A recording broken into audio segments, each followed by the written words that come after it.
হঠাৎ আপনাকে এক ডাক্তার রিপোর্ট দিয়ে বলল আপনি মাত্র 30 দিন বাঁচবেন, আপনার ক্যান্সার হয়েছে, এখন আপনার শেষ স্টেজ যাচ্ছে। এটা শুধু আপনিই জানেন, আপনার পরিবার কিংবা বন্ধু বান্ধবরা কেউ জানে না।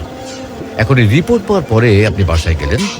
প্রতিদিনের মতো আজকেও আপনার বাবা আপনাকে বকাঝকা শুরু করলো, তোকে দিয়ে কিচ্ছু হবে না, সারাদিন কোথায় থাকিস তুই, অকাজের ছেলে, ইত্যাদি ইত্যাদি। এই মধ্যবিত্তের বাবার যেমন হয় আর কি। তখন কি প্রতিদিনের মতো আজও আপনি তর্ক করা শুরু করবেন, নাকি প্রাণ ভরে বাবার বকাগুলো শেষবারের মতো আরেকবার শুনে নেবেন? হঠাৎ আপনার মা এসে আপনাকে বলল, নে বাবা ভাতটা খেয়ে নে।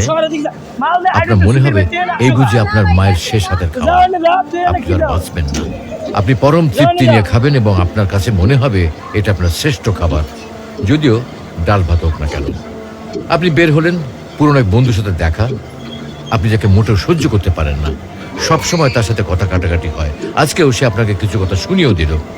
আচ্ছা, এখন কি আপনি তার সাথে তর্ক শুরু করে দেবেন? মোটেও না। আপনি হয়তো তাকে জড়িয়ে ধরবেন এবং বলবেন, দোস্ত ভালো থাকিস। আচ্ছা জানেন, আমরা এখন মৃত্যুর কথা ভাবতেই চাই না, এ থেকে আমরা পালিয়ে বেড়াতে চাই।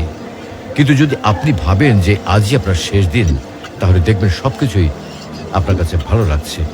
তাই ইগো ছেড়ে দিন, ইনশাল্লাহ আপনার মন